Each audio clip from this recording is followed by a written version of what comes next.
Buenas noches, un gusto poder saludar a mis hermanos aquí encontrándonos como de costumbre cada semana desde las 7 hasta las 8 de la mañana aquí por Cositel. Así que vamos a entrar en nuestro acostumbrado estudio semanal.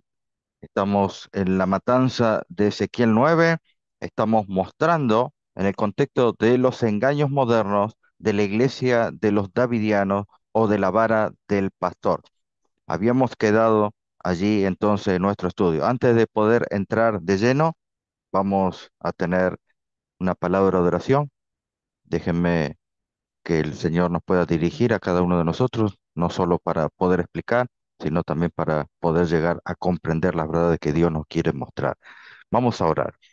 Santo y bendito Dios, agradecido Señor por este nuevo día que estamos comenzando, que tu mano guiadora pueda llevarnos, pueda sembrar la semilla de la verdad dentro de nuestros corazones, el poder ser cristianos cabales, poder dedicar nuestro tiempo a la preparación y a la proclamación de tu verdad, de las buenas nuevas de salvación de tu reino.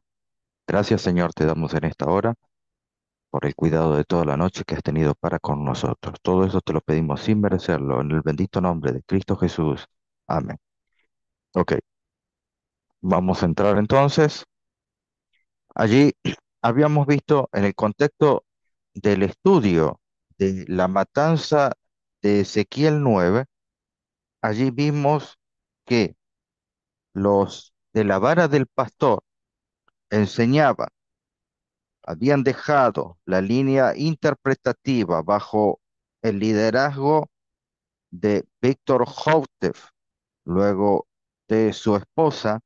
Allí tomaban el pasaje de Ezequiel capítulo 9 enseñando que había una matanza. Esa matanza que ya la enseñó Víctor Houteff, dando una fecha a medias, parcial. Luego su esposa, Florence Houteff, terminaba de dar la fecha y los acontecimientos. Recuerdan, les había contado de que se habían llegado a las oficinas de la Asociación General donde estaba como presidente el pastor Figur. Allí interpelaron ante las abominaciones que se estaban haciendo dentro de la iglesia adventista, de que se había cumplido la fecha en que iban a caer los ángeles de la matanza. Por suerte, gracias a Dios, nosotros eh, ya vimos estos acontecimientos como pasados y entonces comprenderemos, hermano, que no ha sucedido nada en ese tiempo y las profecías como tal fueron erróneas. Em, pero luego de los años, el viento de los años, como nosotros decimos, va llevándose toda hojarasca. Ya la mente de la generación contemporánea se ha olvidado eso. Y obviamente ya no están en nuestro medio Víctor Houteff, ya no está su esposa, ni los subsiguientes profetas que le continuaron.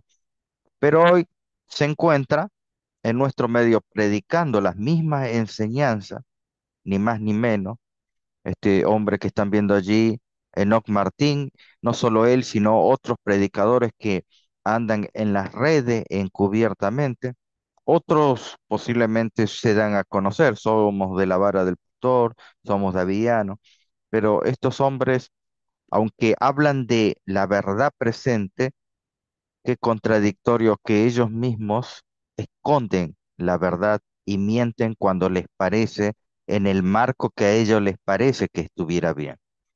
Así que a eso se debe las dos venidas, antes de la venida en gloria de Cristo, cuando los muertos resucitarán en Cristo, hablando allí en el pasaje de Tesalonicense. Entonces, nuevamente vuelven hoy a predicar engañando a los adventistas, de los cuales Dios permite porque hay muchos que no se están preparando, no estamos leyendo nuestra Biblia asiduamente y entonces somos arrastrados por no creer en la verdad. este espíritu de mentira y engaño entra en nuestras almas. Entonces, a eso se debe la segunda, una venida antes de la segunda venida de Cristo, donde viene Jesús específicamente en un carro, así fue como yo les presenté uno de los videos, a destruir a la iglesia adventista. Compartimos para refrescar la mente el texto de Testimonios para Ministros. La obra del juicio comienza en el santuario. He aquí que 6 varones venían del camino de la puerta de arriba que mira hacia el norte. Cada uno traía en su mano su instrumento para destruir. Y entre ellos había un bastón, un varón vestido de lino, el cual traía en su cintura un tintero de escribano. Y entrados se pararon junto al altar de bronce. Leed Ezequiel 9. El mandato es: matad viejos, jóvenes, vírgenes, niños, mujeres, hasta que no quede ninguno, pero a todo aquel sobre el cual hubiere señal, no os acercaréis y comenzaréis por mi santuario. Comenzaron pues desde los varones ancianos que estaban delante del templo. Dijo Dios: haré recaer el camino de ellos sobre sus propias cabezas. Pronto se pronunciarán. ¿Cuánto? Pronto. Y derramad sobre la tierra las 7 copas de la ira. Pastor, usted está diciendo que la visión de Ezequiel capítulo 9 se refiere a las copas de la ira. Es lo que nos muestra la Biblia. Y si ustedes leen el contexto de Ezequiel 9, el título dice visión. Entonces se debe entender como figuras y las figuras rastrearlas en la escritura. ¿Sí? Lo que Ezequiel vio fue lo que luego en el Nuevo Testamento, en la última carta de revelación, entonces se le muestra a Juan allí en el capítulo 7. Después de esto vi 4 ángeles en pie sobre los 4 ángulos de la tierra, que detenían los 4 vientos de la tierra, para que no soplase viento alguno sobre la tierra, ni sobre el mar, ni sobre ningún árbol. Vi también a otro ángel que subía de donde sale el sol y tenía el sello de Dios vivo, y clamó a gran voz a los 4 ángeles que se les había dado de poder de hacer daño a la tierra, diciendo: no hagáis daño a la tierra, ni al mar, ni a los árboles, hasta que hayamos sellado en su frente a los siervos de Dios. El mandato era que no suelten los vientos hasta que no hayan sido sellados. Por ende, entendemos, comprendemos que los vientos van a ser sueltos luego que sean todos sellados. ¿Cuánto? 12.000 sellados de cada tribu. En esto también podemos entender un simbolismo, aunque hay muchas personas que dedican su fuerza, su intelecto a dictar que este número es literal. Por ende, se nos ha enseñado no entrar en controversias si son literales o simbólicos. Hay que la balanza se inclina para uno de los lados. No, hasta, déjenme decirle, hay 3 posturas. Ustedes conocen el literal, el simbólico, pero hay otra postura más que yo también la he explicado allí, he grabado en nuestro canal de YouTube, que está en la serie Ezequiel 8. Así que lo que vio Juan de la matanza, entonces desemboca esta visión, y debemos entenderla como visión, entonces la vamos a entender allí en el capítulo 15 de Apocalipsis. Vi en el cielo otra señal grande y admirable: 7 ángeles que tenían las 7 plagas postreras, porque en ellas se consumaba la ira de Dios. Y luego ya de lleno entra al derramamiento de los tazones de la ira. Aunque aquí está colocado copas, no debe entenderse como una copa realmente, sino tazones, tazones que se manejaban, que se manipulaban en el santuario. Recuerden que el libro de Apocalipsis está saturado de simbolismos del santuario. Así que en vez de copas, usted debe entenderlo en su correcto marco, que sería tazones.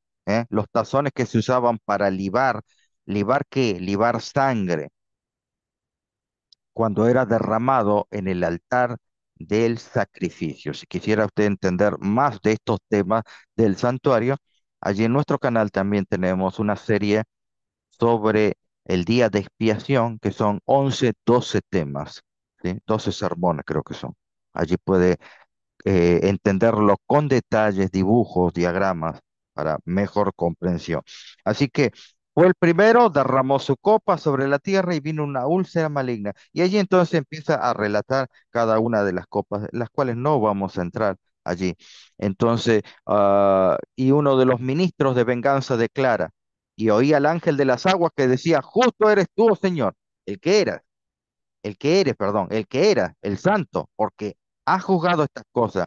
Estos seres celestiales, al ejecutar los mandatos de Dios, no hacen ninguna pregunta, sino que hacen lo que se les ordena. Jehová de los ejércitos, el Señor Dios Todopoderoso. La marca de la redención ha sido puesta sobre los que gimen, se angustian a causa de todas las abominaciones que se hacen. Ahora sale el ángel de la muerte representado en la visión. ¿Sí? Ahí le estaba diciendo, representado por los hombres armados con instrumentos de destrucción y a quienes se les manda, al anciano, joven, doncella y a los niños, a las mujeres, matadlos hasta exterminarlos. Mas no os lleguéis a ninguno en quien esté la marca y comenzad desde mi santuario, dice el profeta. Comenzaron pues por los ancianos que estaban delante de la casa. ¿Sí? Cuando dice comenzar, este conflicto se desarrolla en los que dice ser cristiano. La obra de destrucción empieza entre los que profesaron, ahí lo estamos leyendo, hermano, ser guardianes espirituales del pueblo. Los falsos centinelas caen primero, ¿sí? Esta profecía de los, de la vara del pastor, de los davidianos, realmente son falsos centinelas. Y si no se arrepienten, porque todavía no se ha cerrado la prueba, no ha comenzado todavía, si no se arrepienten del gran engaño que hacen caer sobre un manto sobre la iglesia, serán los primeros en caer. De nadie se tendrá piedad y ninguno escapará. Sean hombres, mujeres, doncellas, niños, todos perecerán juntos. A la venida de Cristo, los impíos serán borrados de la superficie de la tierra, consumidos por el espíritu de su boca, destruidos por el resplandor de su gloria. Cristo lleva a su pueblo a la ciudad de Dios y la tierra queda privada de sus habitantes. Dios le está llamando a elegir si guardará sus mandamientos y recibirá su sello, dice R. F. Cottrell. Obedecerá a su rival, la bestia, y recibirá su marca, dice allí en la revista Adventista o Heraldo del Sábado, julio 28 de 1859. El gran día de su ira está justo delante de nosotros y necesitamos un escudo en ese día. El ángel destructor está a punto de pasar. Los hombres con las armas de la matanza están a punto de herir.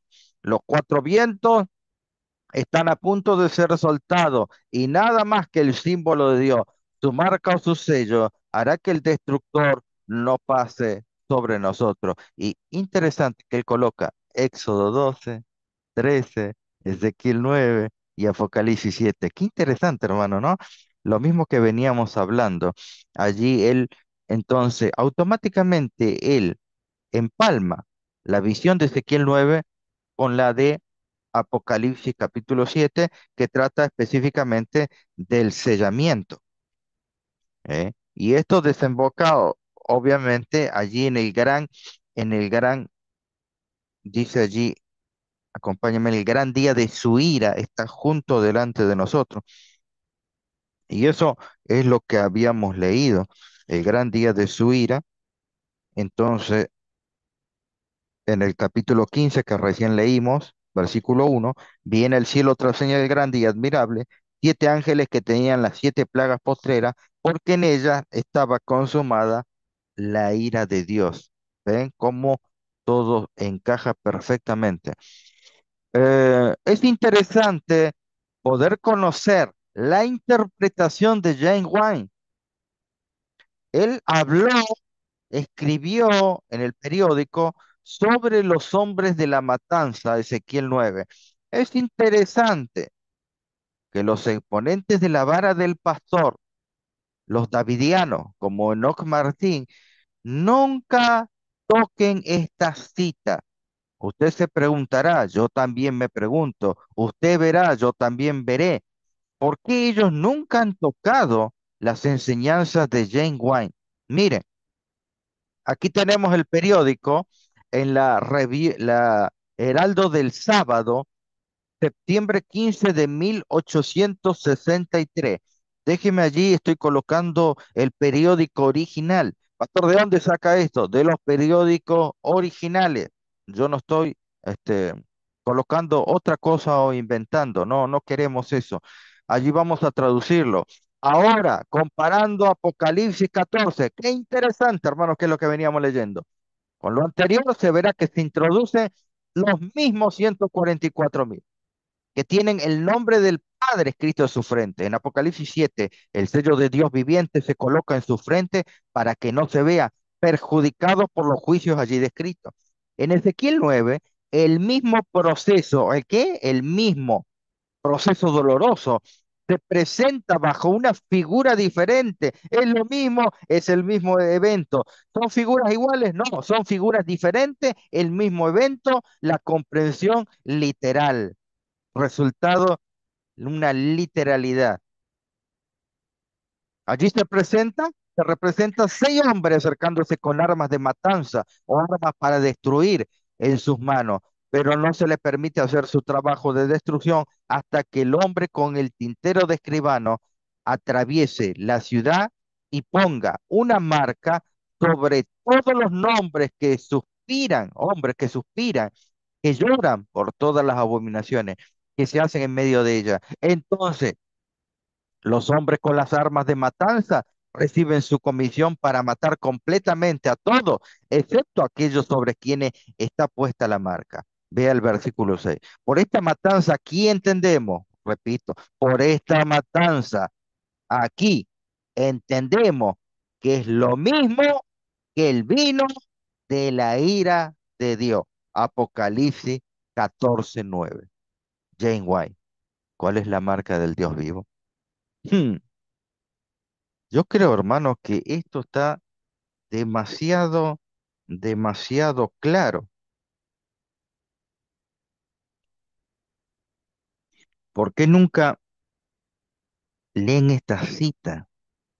Encontraremos interrogante muy enorme, porque esta comprensión que se enseñó dentro de la iglesia, nunca ha habido un expositor dentro de la iglesia adventista que ha enseñado de la matanza de Ezequiel 9, específicamente como la explicó Víctor Hope.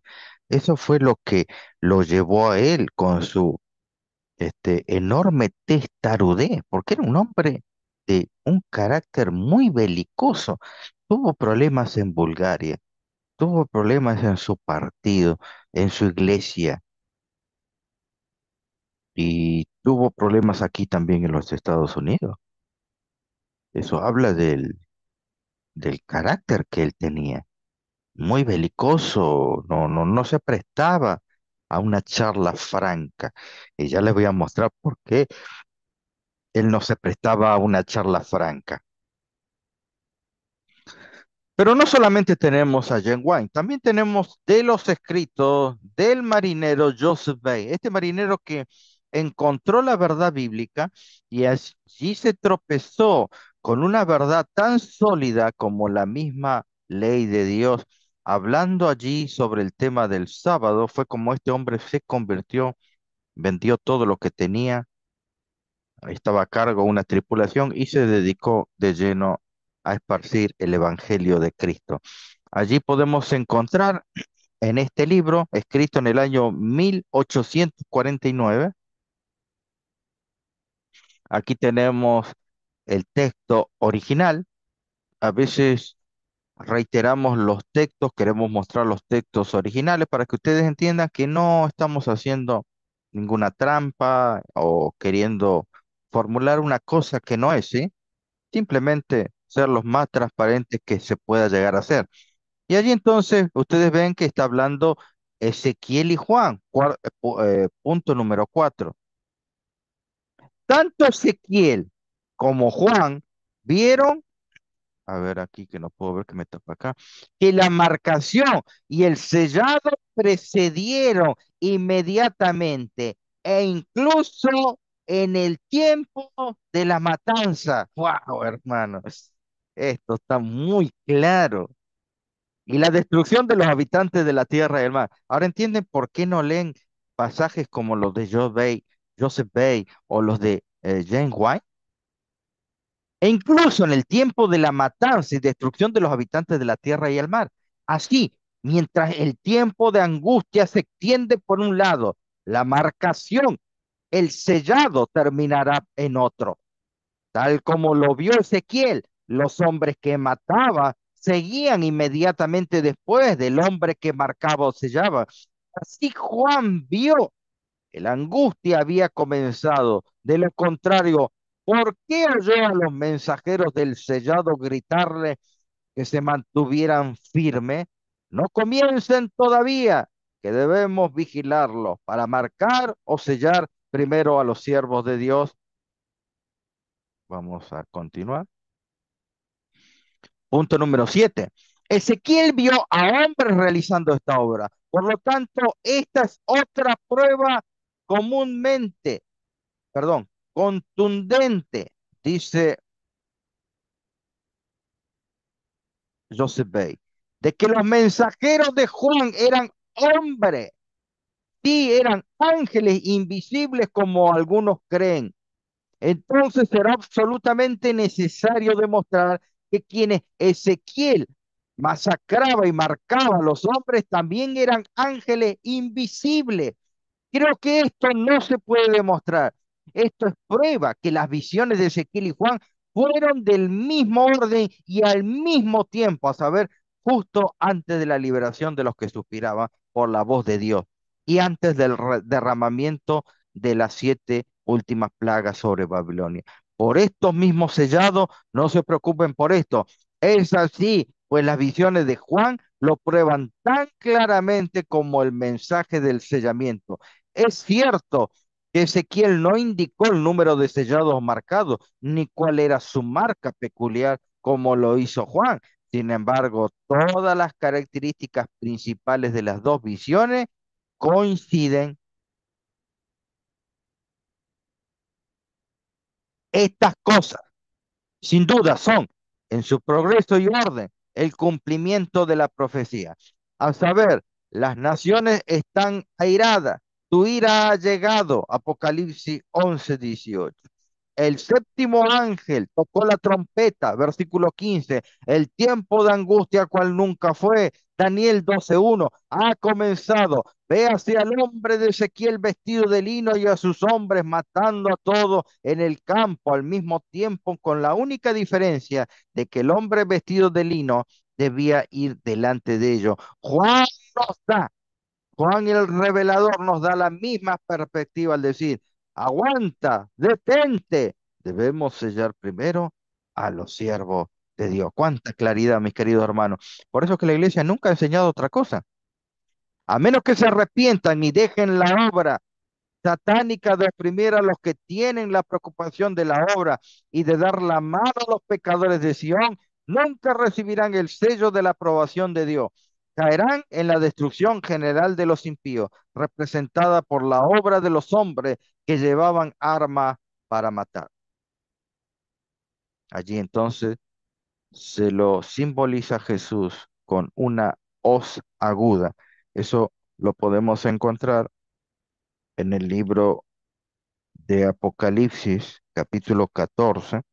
Esto, mis queridos hermanos, aunque muchos desconocen, entra en el contexto de Apocalipsis 14, el mensaje de los 3 ángeles.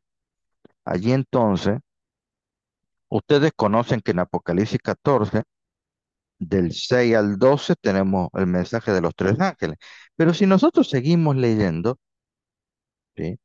Versículo 13 en adelante, oí una voz que desde el cielo me decía, escribe, bienaventurados de aquí en adelante los muertos que mueren en el Señor. Sí, dice el Espíritu, descansarán de sus trabajos porque sus obras con ellos siguen. Y luego viene la tierra, el subtítulo, la tierra es cegada. Aunque tiene ese subtítulo, mis queridos hermanos, debemos comprender y entender que es desde el versículo 14 hasta el versículo 20 del capítulo 14 es de la misma índole y naturaleza.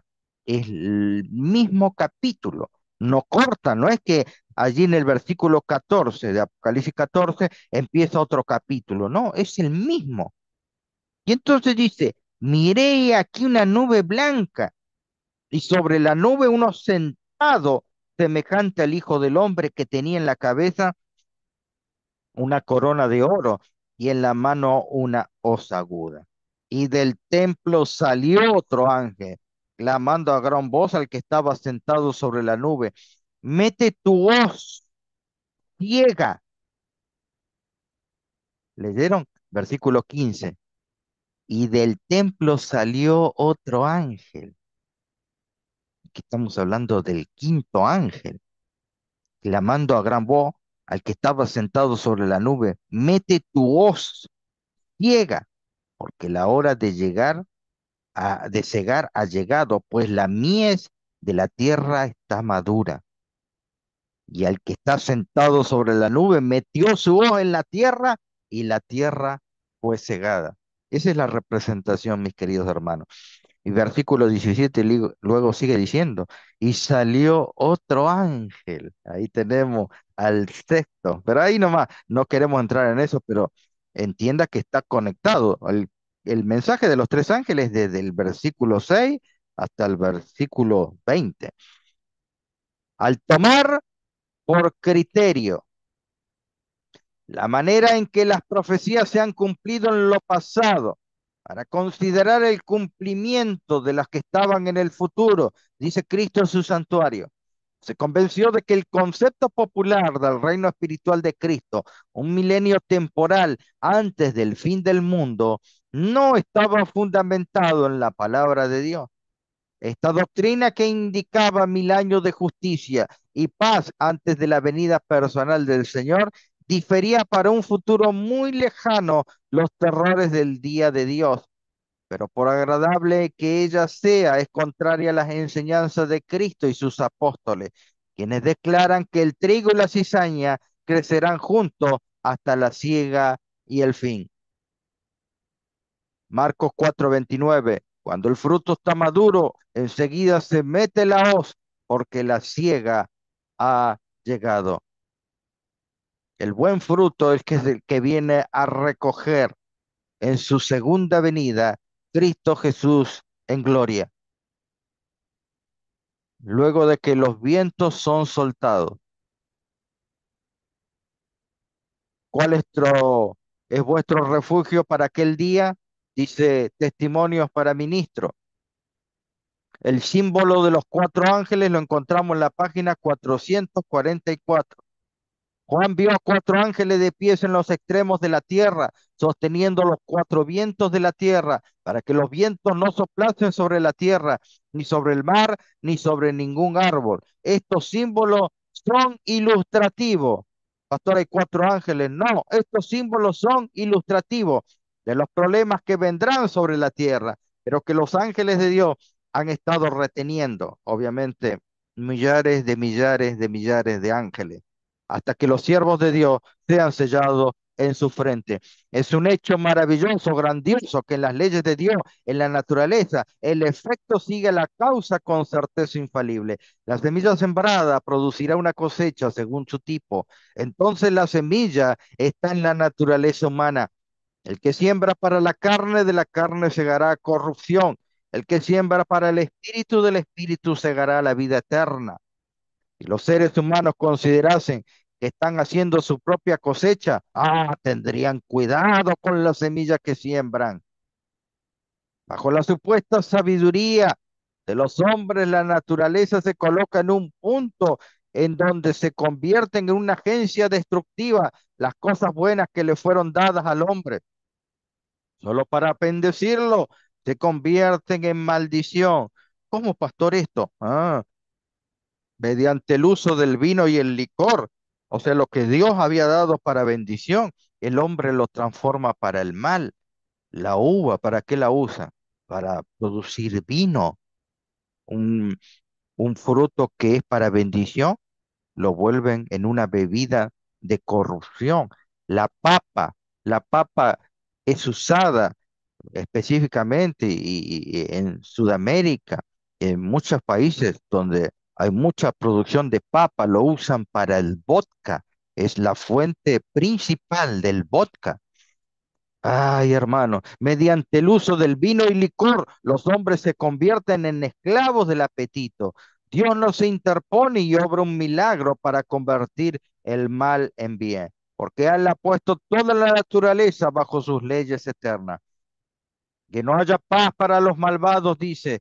Deja que todo esté en guerra con él. Y la naturaleza responde, no habrá ninguno. Si el hombre se pone a sí mismo en sus propias manos, obra según sus propios deseos.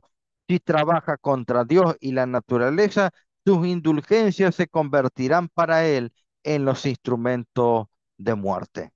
Interesante. Leemos ahora de El Heraldo del Sábado, junio 7 de 1887. Hermanos, ¿cuánto tiempo antes de que estén listos para el sello de Dios? Cada paso que das en el camino que Dios prohíbe hacia tu propio placer y en el pecado es un paso más cerca de tu destrucción. Cada acto de desobediencia a la palabra del Señor lo expone a una pérdida irreparable. Cada momento de tranquilidad, de autocomplacencia, asegurado por usted al descuidar las amonestaciones divinas y el llamado al deber en un trabajo ferviente para el maestro, lo está colocando bajo el poder y el control del príncipe de las tinieblas. Su candelero se puede mover en cualquier momento de su lugar. Cuatro ángeles poderosos todavía sostienen los cuatro vientos de la tierra. Está prohibido que llegue una destrucción terrible. Los accidentes terrestres y marítimos, las pérdidas de vida en constante aumento por tormenta, por desastres ferroviarios, conflagraciones, las terribles inundaciones, terremotos, vientos, serán la agitación de las naciones para un combate mortal. Pero mientras los ángeles sostienen los cuatro vientos, impidiendo que el terrible poder de Satanás sea ejercido en su furor hasta que los siervos de Dios sean sellados en su frente. Prepárate, prepárate, te lo suplico, prepárate antes que sea demasiado tarde para siempre. Los ministros de venganza derramarán los terribles juicios sobre un pueblo abandonado por Dios. El camino de la obediencia es el único camino de la vida. Que el Señor te ayude a verlo a tiempo para abrir tus oídos. Los hombres entonces, pasando el limpio de matanza, representan la liberación del poder de Satanás. Los ángeles de Dios están sosteniendo los vientos de lucha hasta que los justos sean sellados. Jesús entonces deja su obra de intercesión en el santuario. La restricción sobre los malvados se elimina a medida que se retira el Espíritu de Dios persistentemente resistido. La liberación de los vientos es la misma que la de los hombres con armas de matanza que vienen y matan a todos los que están sin el sello. El mundo no tiene protección del malvado porque rechaza el sello de Dios. Satanás sumerge al mundo en un tiempo final de angustia, destruye la tierra a través de la tempestad del terremoto y la lucha política. Satanás y sus ángeles son los ministros de venganza. El mundo entero será arruinado, su destrucción más terrible que la que sobrevino sobre Jerusalén. Los judíos, dice el conflicto de los siglos, han forjado sus propias cadenas, habían colmado que la copa de la venganza en la destrucción absoluta de que fueron víctimas como nación y en todas las desgracias que le persiguieron en la dispersión. Recuerden que la destrucción de Jerusalén es perdón, es un tipo de lo que sucederá en el último tiempo. ¿Y ustedes vieron ángeles allí que bajaron y destruyeron Jerusalén? No. mis queridos hermanos. No hacían sino cosechar lo que habían sembrado con sus propias manos. Dice el profeta, es tu destrucción, oh Israel, el que estés contra mí, que has caído por tu iniquidad. Oseas 13:9, Oseas 14:1. Los padecimientos de los judíos son muchas veces representados como castigo que cayó sobre ellos por decreto del Altísimo. Así es como el gran engañador procura ocultar su propia obra. ¿Sí? Entiéndanse, hermanos, que a veces el enemigo muestra que los castigos son enviados por Dios, pero a veces no entendemos, nosotros no entendemos qué es lo que nosotros sembramos, esa, esa cosecha amarga que luego restauraremos, perdón, que luego veremos que se cumple en nuestra vida. Entonces, ¿qué hace el enemigo? El enemigo procura mostrar el carácter de Dios, que Dios no es un Dios de amor, que se complace extendiendo su mano en salvar, sino que Él está procurando a ver quién se equivoca para poder destruirlo. Eso fue constantemente el engaño de Satanás, ¿sí? Por eso dice, son muchas veces los padecimientos de los judíos, son muchas veces representados como castigo que cayó sobre ellos por decreto del Altísimo. Por ejemplo, déjenme salirme un segundo en esta arista. ¿Conocen ustedes la historia de Job? Bueno, ustedes ven que Job allí recibió castigo, ¿sí? Y miren lo que dice. Según, según este pasaje, el capítulo 1 de Job, Job era perfecto, recto, temeroso de Dios y apartado del mal. Y entonces, versículo 10, allí donde Satanás tiene esta conversación con Jehová, diciéndole que él lo ha protegido de muchas cosas. Y entonces el versículo 15 dice, y acometieron los sabeos, eh, y un día aconteció que sus hijos e hijas comían y bebían vino en casa de su hermano el primogénito, y vino un mensajero a Job y le dijo, estaban arando los bueyes y las asnas paciendo cerca de ellos, y acontecieron los sabeos, y los tomaron y los mataron a los criados a filo de espada, solamente escapé yo para darte la noticia. Aún estaba hablando cuando vino otro que dijo, fuego de Dios cayó del cielo que quemó las ovejas y los pastores y los consumió. Solamente escapé yo para darte la noticia. Todavía estaba hablando y vino otro que dijo, los caldeos hicieron 3 escuadrones y arremetieron contra los camellos y se los llevaron y mataron a los criados a filo de espada. ¿Recuerdan esa historia? Ahora mi pregunta es, ¿quién envió fuego del cielo? ¿Fue Dios? Porque el criado dijo, aquí está, ¿dónde está? En el versículo 15. Sí, no, versículo 16. Aún estaba hablando cuando vino otro que dijo, fuego de Dios cayó del cielo. Pero Dios no envió ningún fuego. Interesante, lo que quiere mostrar Satanás. Satanás muestra aquí lo que está en verde. Son muchas veces representados como castigo que cayó sobre ellos por decreto del Altísimo. Entonces, ¿por qué pasó? Porque es la cosecha que ellos recibieron. Así es como el gran engañador procura ocultar su propia. Todo tiene límite. La naturaleza tiene límite. El cuerpo tiene límite.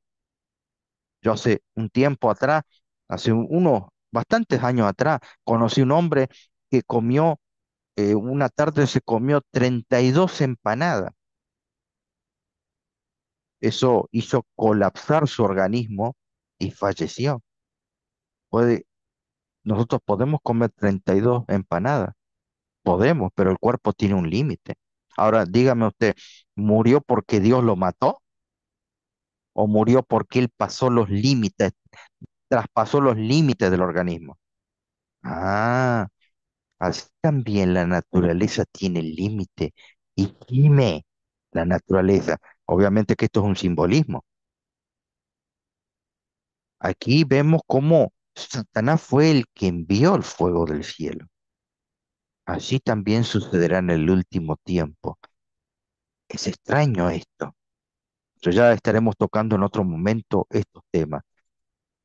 Por la tenacidad con que rechazaron el amor y la misericordia de Dios, los judíos le hicieron retirar su protección y Satanás pudo regirlos como quiso. Las horrorosas crueldades perpetradas durante la destrucción de Jerusalén demuestran el poder con que se ensaña ¿quién? Satanás sobre aquellos que ceden su influencia. Pastor, entonces, lo que sucedió en Jerusalén, ¿qué sucedió? Dios retira su espíritu, su protección. Ah, me quiere preguntar sobre lo que sucedió en Egipto cuando vino el ángel destructor. Dios corrió su protección. Entonces Satanás hizo lo que quiso. ¿Me va comprendiendo? Ah, esto es profundo. Todo rayo que se desprecia, toda maldición, todo lo que se desoye y rechaza, toda pasión malsana que se abriga, toda transgresión de la ley de Dios, son semillas que darán infaliblemente su cosecha.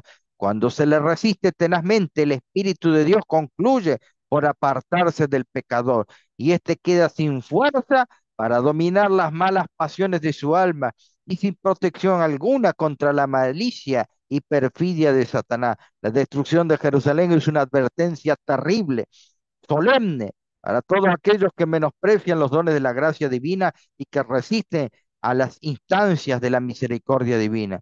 Nunca se dio un testimonio más decisivo de cuánto aborrece Dios el pecado y de cuán inevitable es el castigo que sobre sí atrae los culpables. ¿No sabéis que si os sometéis a alguien como esclavos para obedecerle, sois esclavos de aquel a quien obedecéis, sea del pecado para muerte o de la obediencia para justicia?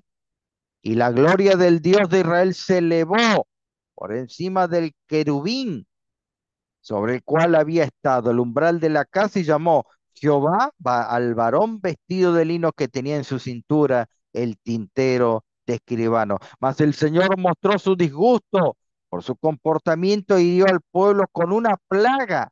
Y el Señor dirigió a Moisés para que trasladara su tienda lejos del campamento de Israel, demostrando así al pueblo que él se había separado de ellos. Él se revelaría a Moisés, pero no a semejante pueblo. Aquel pone una diferencia entre el creyente y el infiel, y este reproche fue sentido intensamente por los disolutos israelitas. Time on the Time, mayo 27 de 1880. Vi luego el tercer ángel, dijo mi ángel acompañante, su obra es terrible, su misión tremenda, es el ángel que ha de separar el trigo de la cizaña y sellar y atar el trigo para el granero celestial. Estas cosas debieran absorber completamente la atención y la mente, ¿sí? Allí podemos encontrar en cartas y manuscritos, tomo uno, testimonios para los ministros también, el mismo pasaje, en la misma cita, este sellamiento de los siervos de Dios, el mismo que se le mostró a Ezequiel en visión. Juan también fue testigo de esta noble revelación. Pastor, que va a venir seis ángeles, seis verdugos sobre la iglesia adventista, eso es simplemente sensacionalismo nacido en la mente de Víctor Joseph en 1930. La marca de la redención ha sido puesta sobre los que gimen y se angustian a causa de todas las abominaciones que se hacen. Ahora sale el ángel de la muerte representado en la visión de Ezequiel por los hombres armados con instrumentos de destrucción, a que se les manda, al anciano, al joven, a la doncella, a los niños, a las mujeres, matarlo, hasta exterminarlo. Mas no os lleguéis a ninguno quien esté la marca y comenzad desde mi santuario. Comenzaron pues por los ancianos que estaban delante de la casa. La obra de destrucción empieza entre los que profesan ser guardianes espirituales cristianos del pueblo. Los falsos centinelas caen primero. De nadie se tendrá piedad, dice el conflicto de los siglos. Jehová sale de su lugar para castigar a los habitantes de la tierra por su iniquidad. La tierra también descubrirá sus homicidios y no encubrirá más sus muertos. y esta será la plaga con que herirá Jehová a todos los pueblos que hayan peleado contra Jerusalén. Se les consumirán las carnes estando sobre sus pies, y sus ojos se les consumirán en sus cuencas, y se les consumirá su lengua. Ah, interesante que está narrando las plagas de Apocalipsis 15 y 16.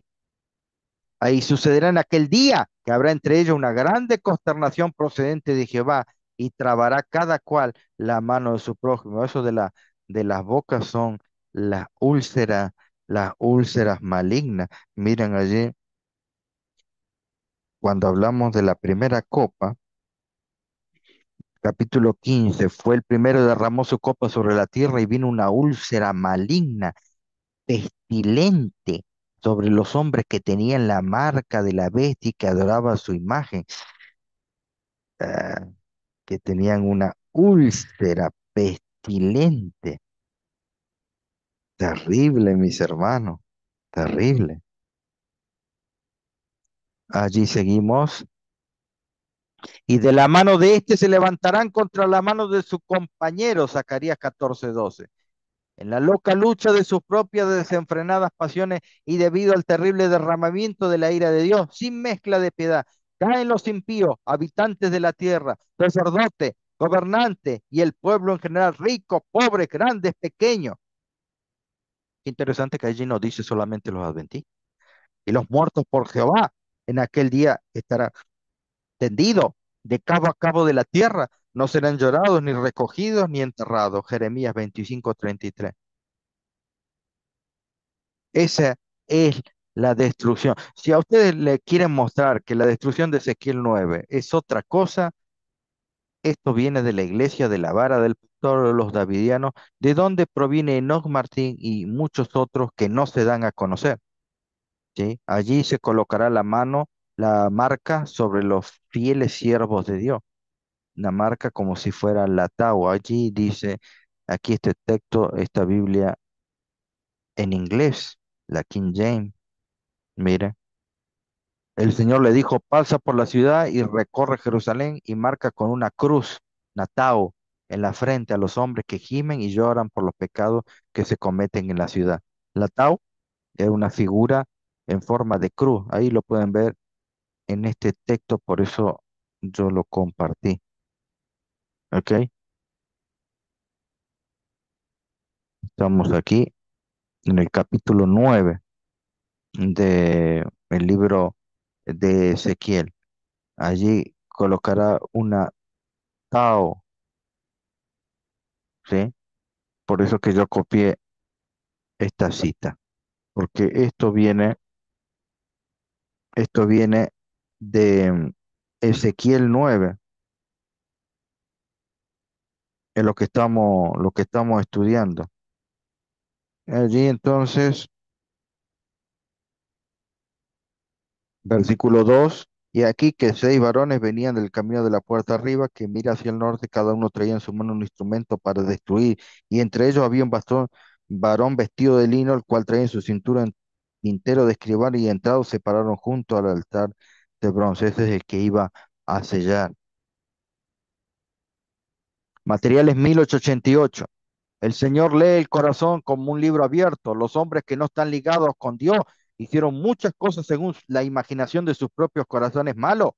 El Señor declara respecto de ellos, y me dieron las espaldas y no el rostro, aunque yo los hubiese enseñado madrugando y enseñándolo, pero ellos no dieron oídos para recibir la enseñanza. Estamos en medio de los peligros de los últimos días. El tiempo vendrá en breve en que la profecía de Ezequiel 9 será cumplida. Esa profecía debe ser cuidadosamente estudiada porque será cumplida al pie de la letra. Pastor, que va a venir un ángel y va a destruir todo. No, no, no, no, no. Lo que será cumplido es el resultado al pie de la letra, no los simbolismos ni la figura. Estudie también el 10.º capítulo, que representa la mano de Dios operando para establecer un método perfecto y un trabajo armonioso. Usted quiere enseñar Ezequiel 9, también debe enseñar el 10, en todas las operaciones de su instrumentalidades preparadas. Los capítulos 11 de Ezequiel 12 también deben recibir atención crítica y a ponderación, ponderación, perdón. Estas profecías sean estudiadas de rodillas delante de Dios, a menos que tome las piedras de tropiezo que por su propio espíritu perverso puso en el camino de muchos de que estaban ligados a usted. Dios desviará enteramente su rostro de usted y de sus asociados. ¿Quiere estudiar Ezequiel? Estudie 9, 10, 11 y 12. El sello de Dios será puesto sobre nosotros en el tiempo de la prueba. Los verdugos representan a, las, a los tazones de la ira representados en Apocalipsis 15, 16. ¿Sí? ¿Quiere estudiar usted Ezequiel? No haga como los de la vara del pastor o los davidianos. Estudie el capítulo 9, la mortandad en Jerusalén. Estudie el capítulo 10, asciende la gloria divina, se retira la gloria divina. Estudie el versículo 11, el remanente. Estudie el capítulo 12 de Ezequiel, el destierro. Ah, esta es ahora una verdad encadenada y global. Ah, interesante, hermano. El ángel con el tintero de escribano es lo que nosotros estamos esperando cuando llegue la gran prueba. Eso será, la prueba será antes de que termine el tiempo de gracia, porque eso va a ser lo que repercutirá en si somos hallados faltos o no. Dios no asume nunca para con el pecador la actitud de un verdugo que ejecuta la sentencia contra la transgresión. Ah, esta cita no la leen, hermano, nuestros amigos davidianos, no lo leen esto. Pero ¿qué pasa? Ah, acá entramos en la parte sabrosa, hermano. En el año 1942, la asociación, la conferencia general, le envía una carta al pastor Andreasen, ¿sí? Un conocido estudiante de la Biblia, expositor y escritor. Querido hermano Andreasen, 15-16 de diciembre de 1942, solo unas líneas para decirle que los hermanos aún desean que escriba la respuesta a la vara del pastor y creen que usted es el hombre mejor calificado para realizar esta labor. El comité votó hoy para autorizarlo a viajar a la sede del movimiento de la vara del pastor en Texas, en Waco, Texas. Cuando pueda ausentarse del seminario y pasar por allí tanto tiempo como considere prudente. Creemos que su idea de salir y enfrentar al león en su guarida es excelente. Y nos complace cooperar con usted en este asunto, Pastor Andreasen, y en cualquier otra forma posible para que su trabajo sea un éxito rotundo. Carta del archivo W. H. Branson, vicepresidente general a Andreasen. Le fue enviada esta carta de la conferencia general al pastor Andreasen.